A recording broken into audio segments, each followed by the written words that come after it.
एक बार स्टार्ट हो जाने दो रिकॉर्डिंग. Okay, great. ठीक है, फाइन.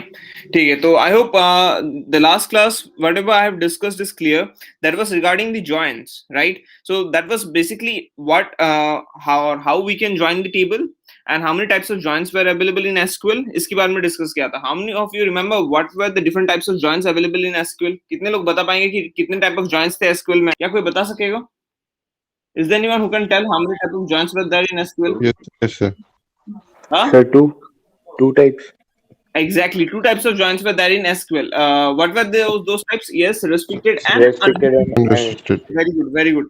तो एक टाइप था तुम्हारा restricted, दूसरा टाइप था तुम्हारा unrestricted. तो ये दोनों टाइप के जॉइंट्स से, ये अलग अलग टाइप के जॉइंट्स से. विद्युत ज्योति गोगोई, क्या तुम मुझे बता पाओगे restricted जॉइन होता क्या है? सर रिस्ट्रिक्टेड जॉइन वो होता है सर जहाँ सर एक मतलब जो सर एक टेबल को लेके सर दूसरे के साथ जो मर्ज कर देते हैं सर उसको बोलते हैं डायरेक्ट जॉइन मर्ज कर देते हैं तो उसको अनरिस्ट्रिक्टेड जॉइन. डायरेक्ट मर्ज कर देते तो वो अनरिस्ट्रिक्टेड हो गया. रिस्ट्रिक्टेड में क्या होता है, डिफरेंस क्या है? सर रिस्ट्रिक्टेड में सर आप एक स्पेसिफिक टर्म दे देते हो सर उसके हिसाब से सर क्या कहते हैं वो चेंज होता है टेबल. मतलब आपको विष्णु व्यास, अनरिस्ट्रिक्टेड में, रिस्ट्रिक्टेड में होता क्या है? सर रेस्ट्रिक्टेड में हम लोग कंडीशंस प्रोवाइड करते हैं. बेसिकली हम लोग के पास होता है कंडीशंस, और कंडीशंस के बेसिस में ही जो हम लोग अपने आउटपुट को प्रोड्यूस करते हैं. Very good. तो ये दो टाइप के जॉइंट्स हम लोगों ने जो लास्ट क्लास में डिस्कस किया था. तो आज की क्लास में हम लोग समझेंगे कि किस प्रकार से हम लोग जो है एलियास नेम दे सकते हैं ज्वाइन करते वक्त, राइट? किस प्रकार से हम लोग जो एलियास नेम दे सकते हैं while performing joints. तो आज समझते हैं, चलो एलियास नेम कैसे दे सकते हैं जॉइंट्स परफॉर्म करते वक्त. अब एलियास नेम का आवश्यकता क्या है इसे भी समझेंगे. ठीक, पहले देख लेते हैं अपने पास टेबल्स कितने हैं. तो ये सारे जो अपने पास टेबल्स हैं, obviously we will be using employ details table and pay scale table for this case, या फिर चलो डिपार्टमेंट, कोई भी दोनों में से कोई भी एक. ठीक है, इस केस के लिए मैं एम्प्लॉय डिटेल्स और पे स्केल टेबल को यूज करूंगा, या फिर डिपार्टमेंट, दोनों में से किसी भी एक को. चलो डिपार्टमेंट यूज करते हैं, क्योंकि लास्ट क्लास में ऑलरेडी मैंने दिखाया था डिपार्टमेंट टेबल में होता क्या है. ठीक है, तो अगर हम लोग जनरली देखते हैं एमपी अंडरस्कोर डिटेल्स वाले टेबल, तो इसमें जो है हम लोग को सारा डिटेल्स मिलता है बट डिपार्टमेंट नेम नहीं मिलता. अगर हम लोग देखते हैं एमपी अंडरस्कोर डिटेल्स के बाद डिपार्टमेंट टेबल में, तो यहाँ पर सारे डिपार्टमेंट नेम दिखता है, बट यहाँ पर हमें क्या नहीं दिखने को मिलता, यहाँ पर हमें एम्प्लॉय का नेम नहीं दिखने को मिलता. But what if I want employ name as well as the department name, right? Is there possible way to do that? Yes, there is a possible way to obtain that. तो किस प्रकार से obtain कर सकते हैं? कुछ इस प्रकार से ऑब्टेन कर सकते हैं, right? Select, let's say ename, तो टेबल का नाम दे देते हैं mp underscore details dot ename. ठीक है, comma let's say dpt dot dname, comma dpt dot d number, let's say department number. ठीक है, ओके. तो ये सारे कॉलम्स हम लोग फैच कर रहे हैं. एम्प्लॉय डिटेल्स का ई नेम को फैच कर रहे हैं. अगर अच्छे से तुम यहाँ पर देखो, एम्प्लॉय डिटेल्स के टेबल का ई नेम को फैच कर रहे हैं, फिर डिपार्टमेंट टेबल का डिपार्टमेंट नेम को फैच कर रहे हैं, यानी कि इस चीज को फैच कर रहे हैं ताकि हमें डिपार्टमेंट नेम मिले. एम्प्लॉय के नाम का कॉरेस्पॉन्डिंग जो कॉलम होगा वो तुम्हारे डिपार्टमेंट का नाम, डिपार्टमेंट नेम का कॉलम होगा. Then we are fetching department number, right? We are fetching department number. So the next step what we will do, in the next step what we are going to do is we are going to use from table name, यानी कि कौन से table से हम लोग fetch कर रहे हैं. तो बेसिकली एम्प्लॉय डिटेल्स टेबल है और डीपीटी टेबल है. ठीक है, ये दोनों दे दिया हम लोगों ने. फिर नेक्स्ट स्टेप क्या होगा? नेक्स्ट स्टेप होगा हमारा कंडीशन वेयर, ठीक है, एमपी अंडरस्कोर डिटेल्स, ठीक है, dot DPT number is equal to DPT dot DPT number. ठीक है, अब क्वेरी को एक बार अच्छे से फिर से देखते हैं. सिलेक्ट, किसको सिलेक्ट करें? ऑब्वियसली पर्टिकुलर कॉलम्स को सिलेक्ट करेंगे, तो पर्टिकुलर कॉलम्स का नेम मेंशन करना पड़ेगा. ईएमपी अंडरस्कोर डिटेल्स का ई नेम को हम लोग फैच करें, दैट इज एम्प्लॉय नेम. फिर तुम्हारा डिपार्टमेंट नेम जो टेबल है उससे हम लोग फैच करें डिपार्टमेंट नंबर को और डिपार्टमेंट नेम को, राइट? ये फैचिंग में हम लोगों ने दे दिया, लेकिन कहां से फैच करेंगे? हमें फ्रॉम कंडीशन देना पड़ेगा. We need to give the from condition from where we are going to fetch the values. So we are going to fetch the values from these two tables, that is emp underscore details and dept table, right? So after doing the presentation part, the next part is of giving the condition, right? So in the condition you can see that I am giving emp underscore details dot department name should be equal to department, again there is a mistake, department dot TEPT number. I hope this sir concept is clear. हाँ पूछो। Sir वो EMP details में D को थोड़ा D को small में लिखना होगा ना, वरना एरर होगा। हाँ नहीं, जरूरी नहीं है, अगर कैपिटल में भी दोगे तो एरर नहीं आएगा। तुम यहाँ पर देख सकते हो, इस एग्जीक्यूशन में दे सकते हो, मैंने डी को बाय मिस्टेक गलती से दे दिया था कैपिटल में, but there is no error. Okay sir. But generally MySQL is not case sensitive, तो तुम्हें जो अपर केस और लोअर केस में कोई डिफरेंसेस देखने को नहीं मिलेंगे। ठीक है, अभी इस क्वेरी को एग्जीक्यूट करते हैं और हमें अपना आउटपुट जो है प्रोड्यूस हो जाता है, जो तुम्हारा ई नेम, डिपार्टमेंट नेम और डिपार्टमेंट नंबर हमें प्रोड्यूस करके देता है। जिन लोगों को ये कंसेप्ट समझ में आया तो एक बार वाई टाइप कर ले चैट बॉक्स में। अभी विष्णु व्यास, हिमांशु गोगोई, अभिषेक बड़ो, अभी समझ में आ गया? ग्रेट। यहाँ पर जो मैंने एग्जांपल दिया था, इस एग्जांपल में मैंने एलियास नेम नहीं दिया था, लेकिन इस एग्जांपल में मैंने बस फेचिंग मैंने दिखाया। तो एलियास नेम को देने के लिए सिंपली हम लोग क्या करेंगे, एक फेक नेम दे देंगे, राइट, हर एक टेबल के आगे। लेकिन फ्रॉम के बाद देना पड़ेगा तुम्हें, याद रखना, you need to give the alias name after from. ठीक है, फ्रॉम के बाद जो टेबल नेम होगा, उस टेबल नेम के कॉरेस्पॉन्डिंग में तुम एक एलियास नेम दे दोगे। In this case, I'm going to use character E for employee details table, and for department table, going to use the character D. So accordingly, what you need to do is you need to make the changes in everywhere where you are fetching the values. That is E dot E name, D dot D name, again D dot department number. ठीक है, फिर ये सारी चीजें करने के बाद फिर यहां पर भी तुम यही करोगे, E dot department number, फिर डी डॉट डिपार्टमेंट नंबर। ठीक है, एलियास नेम यूज करने पे क्या हो जाता है, हमें फ्लेक्सिबिलिटी मिलता है, हमें बार बार जो टेबल नेम को रिपीट नहीं करना पड़ता है। अच्छा, मतलब अगर वो एक एक कॉलम दो डिफरेंट टेबल्स है, अगर उसको मतलब मर्ज करना होगा एक साथ और डिस्प्ले करना होगा तो एग्जैक्टली तो ज्वाइन करने का बेसिक मान लो मुझे ई नेम, ठीक है, सिंपल सा प्रॉब्लम है। ठीक है, चलो इस सिंपल सा प्रॉब्लम, इस प्रॉब्लम का मुझे आउटपुट निकाल के दो। सेलेक्ट स्टाफ फ्रॉम T1, ये एक टेबल है। सेलेक्ट स्टाफ फ्रॉम T2, ये दूसरा टेबल है। अब मुझे जो है नेम और डिपार्टमेंट को मर्ज करना है, यानी नेम और डिपार्टमेंट को मर्ज करना है। तो इन दैट केस मेरा प्रॉब्लम स्टेटमेंट किस प्रकार का होगा, जब अगर मैं नेम और डिपार्टमेंट को मर्ज करना चाहता हूं तो मर्ज मतलब आउटपुट निकालते वक्त मुझे नेम और डिपार्टमेंट चाहिए। सर सिलेक्ट वेरी गुड, मुझे बता T1 dot name T1 dot comma department dot sorry T2 dot department DPT, फिर क्या लिखेंगे, from Very T1 good. Comma T2 comma T2 लिखेंगे, राइट। कंडीशन मुझे देना है, लेट्स से उन्हीं वैल्यूज को प्रोड्यूस करना है जो जिनका आईडीज एग्जिस्ट करता है। तो कंडीशन क्या देंगे, बताओ अभी कंडीशन वाला पार्ट बताओ। This is okay, this is very good. ठीक है, अब कंडीशन बताओ, उन्हीं वैल्यूज को प्रेजेंट करना है जो एग्जैक्टली मैच करते हो, मुझे कार्टेशियन प्रोडक्ट नहीं चाहिए। In that case we have to use this ID column. Ritwik Das समझ में आ रहा है? पर T1 dot ID equal to T2 dot ID. ठीक है, तो ये हमें आउटपुट प्रोड्यूस हो रहा है, समझ में आ रहा है? Yes sir. राइट। लेकिन अगर सेम क्वेरी को हम लोग एग्जीक्यूट करें इस तरीके से, एम्प्लॉय डिटेल्स टेबल और तुम्हारा दूसरा जो टेबल है अपना, ये दूसरा टेबल कौन सा है, ये तुम्हारा डिपार्टमेंट टेबल, उससे भी हम लोग वैल्यू को फैच कर सकते हैं, राइट।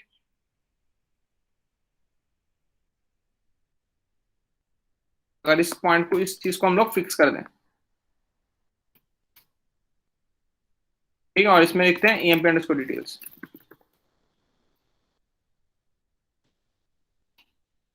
राइट, तो इस तरीके से हम लोग जो है वैल्यूज को यहां पर भी फैच कर सकेंगे। इतना तक समझ में आया सबको? एलियास नेम वाला कंसेप्ट ये था तुम्हारा नॉर्मल फैचिंग, राइट। ये इस नॉर्मल फैचिंग में कोई जो कंफ्यूजन क्रिएट करने वाला बात नहीं है। तुम्हें कंफ्यूजन शायद से मोस्ट प्रोबेबली ये एलियास नेम में हो रहा होगा। एलियास नेम में सिर्फ जो है हम लोग एक एलियास नेम दे देते हैं हर एक टेबल के अगेंस्ट में। लेट्स से T1 वाले टेबल के लिए मैंने T एलियास नेम दे रहा हूँ, T2 वाले टेबल के लिए let's say Y, let's say T1 के लिए X दे रहा हूँ और T2 के लिए मैं दे रहा हूँ Y।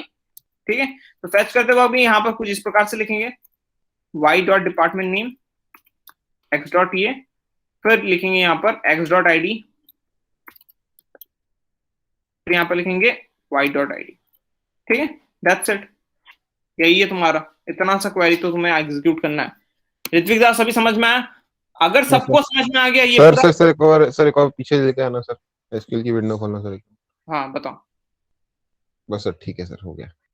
स्क्रीनशॉट ले लिया? नहीं, स्क्रीनशॉट नहीं लिया सर, क्वेरी देख रहा था सर मैं। ओके ठीक है, अगर सबको ये समझ में आ गया एलियास नेम तक, जो बेसिक ज्वाइंट वाला प्रॉपर्टी क्या है, किस प्रकार से ज्वाइन कर सकते हैं, एलियास नेम कैसे दे सकते हैं, डिफरेंट टाइप्स ऑफ ज्वाइन क्या है, अगर ये तीनों चीज सबको समझ में आ गया तो 3 Y डेफिनेटली चैट बॉक्स में टाइप करो फटाफट, जल्दी से 3 Y जो है टाइप करोगे चैट बॉक्स में। और ये तीनों चीज जो है परफेक्ट तरीके से समझ में आया तो एकदम परफेक्ट फ्लॉलेस, जहां पर कोई एक डॉट तक का भी कंफ्यूजन नहीं है। वेरी गुड, ठीक है। तो इस प्रकार से जो है हम लोग ज्वाइंट्स परफॉर्म कर सकते हैं। अब ज्वाइंट्स परफॉर्म करने के बाद, एलियास नेम देने के बाद, नेक्स्ट कंसेप्ट कुछ इस प्रकार का है, नेक्स्ट कंसेप्ट कुछ इस प्रकार की कि हम लोग 2 से ज्यादा टेबल को भी ज्वाइन करवा सकते हैं, यानी कि if we have more than 2 tables we can also use those tables to join. ठीक है, तो किस प्रकार से हम लोग ज्वाइन करवाते हैं देखते हैं एक बार। ठीक है, select start from emp underscore details करते हैं एक बार। ठीक है, फिर करेंगे सिलेक्ट स्टार्ट फ्रॉम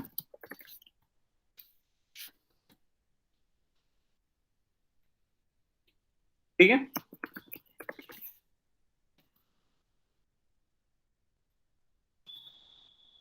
ठीक है, ओके फाइन। ये 3 टेबल्स है अपने पास, और तीनों टेबल को अगर तुम कंसीडर करते हो तो तीनों टेबल में सिमिलरिटीज है।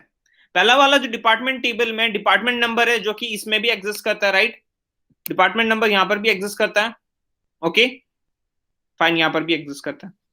पे स्केल टेबल को कंसीडर करें तो पे स्केल टेबल का अगर हम लोग देखें तो फिर यहाँ पर लो सैलरी हाई सैलरी वाला जो है इस रेंज में उसका ग्रेड एग्जिस्ट करता है, यानी कि अगर हम देखें इस सैलरी वाले कॉलम में यहाँ पर जो है सैलरी मेंशन किया गया और इन दोनों के बीच में कोई एक सैलरी आएगा, जैसे 800 रुपए पहला वाला एम्प्लॉय का सैलरी है 800 रुपए, 800 रुपए इस वाले कैटेगरी के अंदर आता है, जो कि 500 और 1000 रुपए के बीच में।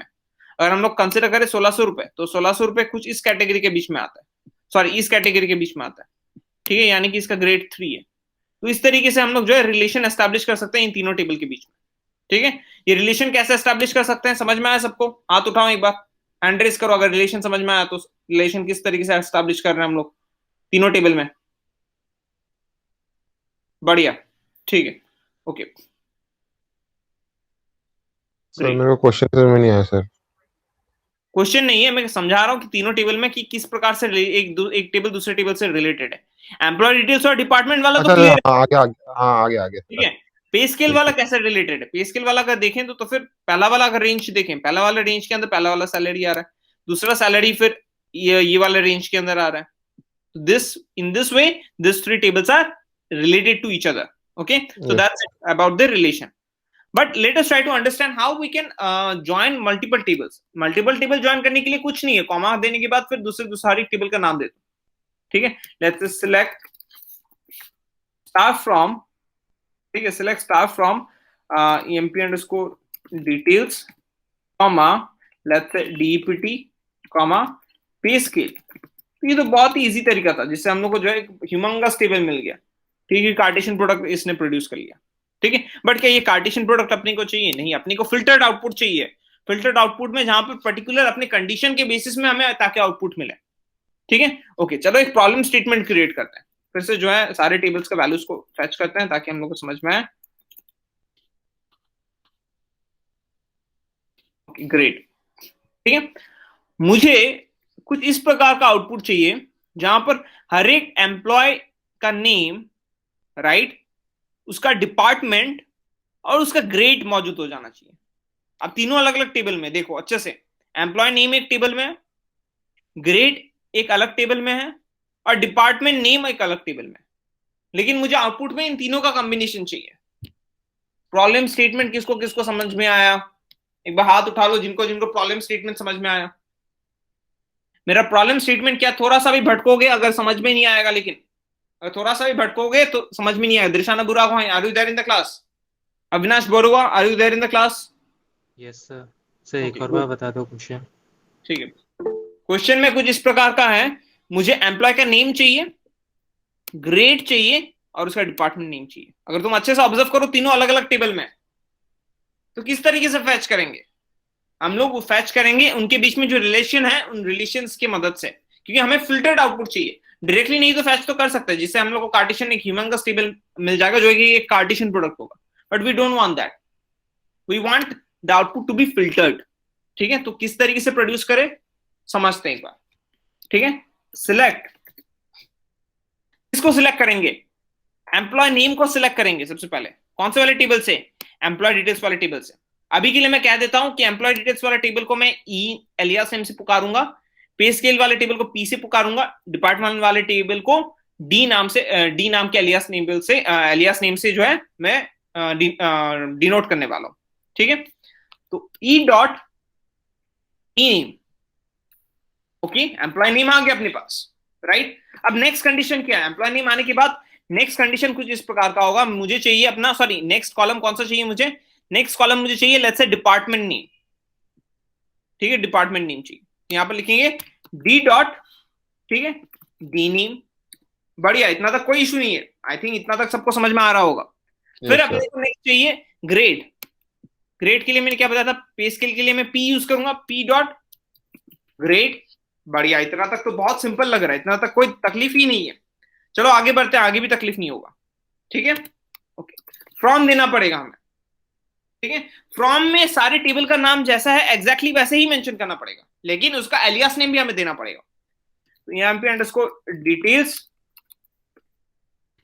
ठीक है, फिर लिखेंगे E comma pay scale P comma DPT का पी। ठीक है, okay. So up to this it is clear, there is no confusion और no ambiguity related to this. ठीक है, इतना तक तो बहुत ही ज्यादा फ्लॉलेस, इतना तक बहुत ही ज्यादा स्मूथली हम लोगों ने जो है अपना काम कर लिया। लेकिन नेक्स्ट स्टेप में क्या करेंगे? नेक्स्ट स्टेप में हम लोग अपना कंडीशन देंगे। नेक्स्ट स्टेप में हम लोग क्या करने वाले? अपना कंडीशन देंगे। तो कंडीशन देने के लिए हम लोगों ने क्या सीखा था अभी तक? वेयर सीखा था, राइट। वेयर सबसे पहला कंडीशन देंगे कि एम्प्लॉय टेबल का department number should be equal to the department number of department table. सबसे पहले वो कंडीशन को दे देते हैं, where E dot DPT number equal to D dot DPT number. तो यानी कि एम्प्लॉय टेबल्स का जो डिपार्टमेंट नंबर है it should be equal to D dot DPT number. ठीक है, ओके, बढ़िया। इतना तक तो कोई तकलीफ नहीं है, इतना तक बहुत ही एकदम बढ़िया सा में जो है काम देखने को मिल रहा है। बट अपने को ग्रेड भी चाहिए, राइट। अपने को क्या चाहिए? ग्रेड भी चाहिए। अब ग्रेड देते वक्त और एक कंडीशन देना पड़ेगा। अब और एक कंडीशन कैसे दें? उसके लिए हम लोग यूज करेंगे एंड, लॉजिकल एंड। समझ में आ रहा है? एंड यूज करने के बाद अभी हम लोग यहां पर लिखने वाले हैं ई डॉट सैलरी। ठीक है, मैंने क्या बताया था? सैलरी को लिंक करेंगे पे स्केल के साथ। तो E dot salary between,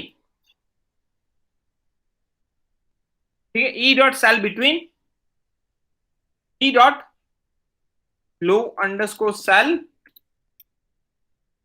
and फिर क्या लिखेंगे? P dot I underscore sal. ठीक है, अभी देख लेते पूरे क्वेरी को। ठीक है, पूरे क्वेरी को एक बार अच्छे से समझ लेते फिर से। अगर तुम अच्छे से देखो, सबसे पहले मैंने क्या किया? सिलेक्ट किया मैंने कौन से कॉलम्स को मुझे चाहिए आउटपुट वाले टेबल में। एम्प्लॉय नेम वाला कॉलम चाहिए, डिपार्टमेंट नेम वाला कॉलम चाहिए, ग्रेड वाला कॉलम चाहिए। अब कौन से टेबल से लाना है? एम्प्लॉय डिटेल्स वाले टेबल से लाना है, पे स्केल वाले टेबल से लाना है और डिपार्टमेंट टेबल से लाना है।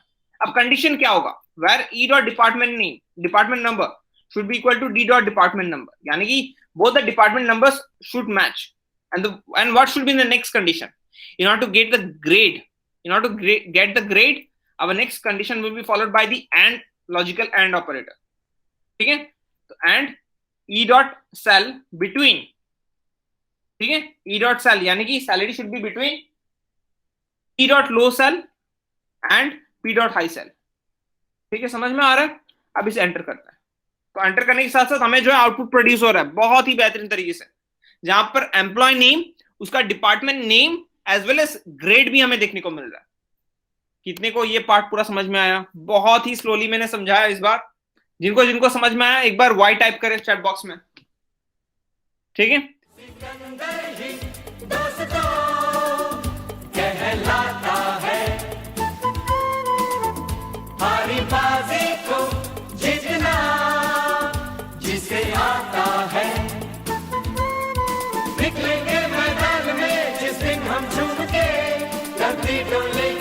कदम चूम के निकलेंगे मैदान में जिस दिन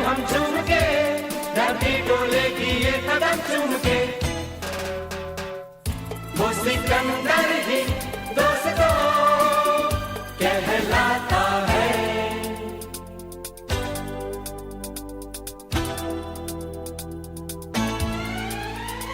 जो सब करते हैं यारो वो क्यों हम तुम करें, यूं ही कसरत करते करते काहे को हम मरे। घर वालों से टीचर से भला हम क्यों डरे, यहाँ के हम सिकंदर चाहे तो रख ले सबको अपनी जेब के अंदर, हर हमसे बच के रहना मेरी जान।